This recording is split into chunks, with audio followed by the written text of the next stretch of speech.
How many times do we see the Queen out there shaking hands, saying hello to people, working the lines, letting the people see her, even in her much more frail state when she was, now we know, near death? Like, could you just check yourself for a minute as a young, healthy, fit woman? Pregnancy is a new physical challenge, but you don't get extra credit for it because you know what? Millions of people do it all the time, and we don't ask to be celebrated for the fact that we worked while also making a baby. It's called life. It's the life cycle. But a word on the Queen, okay? Because to me, this was... You and I talked about the Queen after she died, and I quoted, of all people, Paris Hilton on your show, who called the Queen the original girl boss.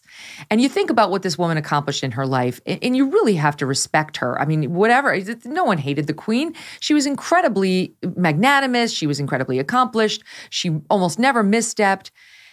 And our image of her is mostly as a woman who is pretty much a badass, except in the eyes of her grandson, who would like us to remember her as this feeble, know-nothing, disempowered weakling, which is how he portrayed her in Soundbite 9, where he talks about going to the Sandringham summit where things were falling apart. They were going to go negotiate Megxit. Charles was there, William was there, Harry was there, the Queen was there. And this is his description of how it went down. 9. It became very clear very quickly that that goal was not up for discussion or debate.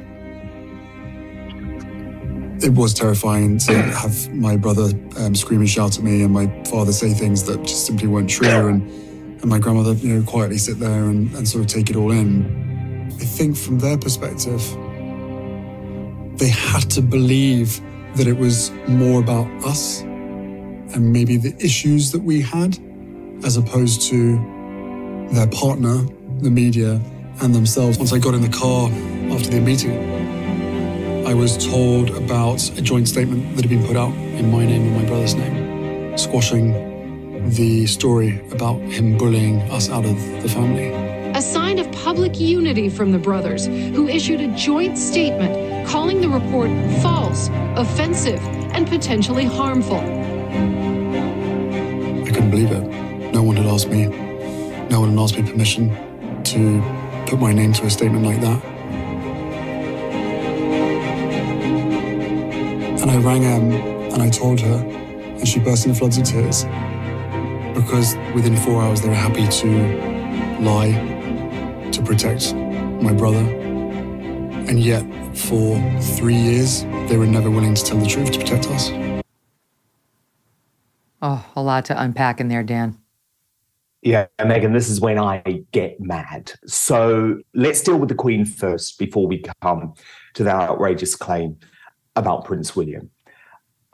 Harry needs to understand that the Queen made every important decision when it came to the royal family and the monarchy. He may not want to accept it, Megyn. He may be in denial. She didn't want to see you, Harry, because she didn't want to have to tell you to your face before the summit that you weren't getting your way. It was the Queen's decision, and the Queen's decision alone, Megyn, to reject what the Sussexes had put on the table. She was absolutely clear that there was no way for there to be a half-in and half-out role for this couple. You're either all in. You're either all in doing the good work for the royal family, for the Commonwealth, or you go to Hollywood and you make your millions, and we'll support you as family members, but you cannot be working for me, putting my reputation on the line when you're taking $100 million from Netflix, which is what we now know happened, and probably what they had planned all along, by the way. So Harry's purposeful misrepresentation of the Queen is outrageous. She was not some little old woman who had no idea what she was doing and was bossed around by the men in grey suits. That absolutely undermines what she was. As you say, as the first female girl boss, she was in charge of the royal family. She made the decisions. She was not bossed around. She was the boss. So Harry's got to move on from that one, number one, and stop misrepresenting the Queen. But then the William thing, Megyn, I just find completely outrageous, because there was one proven bully in the royal family. It was your wife, Harry. It was Meghan Markle. It was not Prince William. And remember, Megyn, I've spoken to people who work in the royal family for many years. And guess who was there picking up the pieces for the bullied staff of Meghan Markle? It was Prince William, who would very often offer them a hug, offer them kind words. And what does he mean? What does Harry mean that William bullied him out of the family? What is the evidence for that? I'll tell you what it is. It's a smear. It's one of those planted stories that Harry seems to hate so much. And let me tell you, Megyn, there is no going back now between William and Harry. This is it. He attacked Kate in the Oprah interview. This is now a direct attack on the personality of the future king. It's also a lie. William was angry at Harry. Of course he was. Harry was acting like a petulant, selfish brat. That does not make him a bully. Absolutely right. And just to fill in the lines there, the other allegation about the Queen, which led up to what you just said, was he claimed he had a visit set with her prior to this, and he had arranged it directly. And then suddenly, after she spoke with the men in suits, it was canceled. And she said something to him like, I thought I was free, but I guess I'm busy. They tell me I'm busy. I mean, he really paints her in like, it's your daffy old grandmother who's really lost it kind of light, which is very disrespectful. She did not want to see him. So then there's Megyn, who weighs in directly in a way on William. She clearly can't stand William and Kate, can't stand them. And the film shows a moment in which Harry gets a text from William. I think this is right after the Oprah interview. Harry gets a text from William. And, you know, again, they happen to have it on camera. The cameras are with them at every moment. When Beyonce texts, when the future King of England texts, and here's how that went. But so how do we deal with that? Like, how on earth, like... He works for his brother. Like, I know. It's your brother. I'm not going to say anything about your brother, but it's so obvious. It's like... It's even more obvious the fact they're all trying to cover that. Again, Jason, the former aide of Meghan and Harry, as opposed to... That's what I keep saying. I'm like, why are we talking about him as her former aide and not as the person who works for your brother? That's why I'm not living in a different country. Because all the comms teams basically, like, try to outdo each other. But this is the contract, the symbiotic relationship between the two institutions working the best that it can. Okay, this is a related issue involving William, where they're saying he texts after Oprah, and they don't tell us what the text says, but I bet it's going to be in Spare, Harry's memoir. But secondly, now they're railing because a guy named Jason Knopf, he weighed in Meghan's lawsuit against the Daily Mail in a way that was not helpful to her, and she's mad. And she's accusing him of helping. She basically is saying, now he works for your brother, this guy Jason, and he wouldn't have weighed in this case if it weren't for your brother. That's what she's implying. And it's so obvious and basically to your brother. So what do you make of that?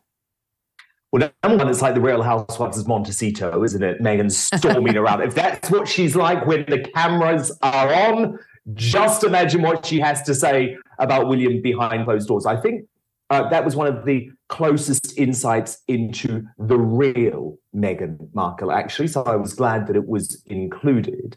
But she hates William. She hates Kate.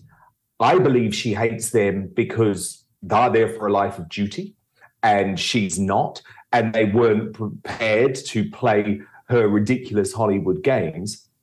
However, when it comes to Jason Knopf and the Royal Communications team, and Harry's pitiful claim that he's living in another country simply because there are a few PRs who brief on behalf of their members of the royal family, right? Because the Queen had her own PR, Prince Charles had his own PR, William and Harry used to share this guy Jason as their PR, and then they went their separate ways. Harry and Meghan hired a woman who used to work for Hillary Clinton. And she was a Rottweiler too. You know, she was a brilliant PR woman too. And all they do is argue the cause for their principal, for their member of the royal family. I'm sorry, if you are not man enough to cope with that, and that is what causes you to move overseas. And by the way, Megyn, later in the documentary, Harry admits he misses his friends, he misses his family, He misses his country. This has hardly worked out for him, despite the fact he's trying to paint it as some sort of fairy tale. Then I'm sorry, you are controlled. You are controlled and you are manipulated. And I think that is the poison that Meghan has long been whispering into his ear. And I'm not blaming her, by the way. He was susceptible to this. He, for a long time, had started to rail against the institution he was a part of because he wasn't happy with the fact that once Prince George turned 18, George would be getting all of the attention because Harry would no longer be the third in line to the throne. But at the same time, this is all ridiculous. It's nonsense. If you're like me, you're growing more and more concerned about the future. The market's all over the place, and inflation is at its highest level in 40 years. Interest rates are skyrocketing. Market experts are predicting possibly recession, possibly bad one, using scary terms like economic hurricane. If you want to protect your future, call a precious metal dealer I trust, American Hartford Gold. They can show you how to protect your savings and retirement accounts by diversifying your portfolio with physical gold and silver. All it takes to get started is a short phone call, and they will have physical gold and silver delivered right to your door or inside your IRA or 401k. And they keep it simple. This is the highest rated firm in the country with an A+ rating from the Better Business Bureau and thousands of satisfied clients. And as an exclusive offer for my fans, if you call them right now, they will give you up to $1,500 of free silver and a free safe on qualifying orders. So don't wait. Call now. Call 866-518-2955. That's 866-518-2955 or text Megyn, that's MEGYN, to 65532. Again, that's 866-518-2955 or text MEGYN to 65532. Hey, thanks so much for watching. If you like what you just saw, hit the subscribe button for more clips and full episodes.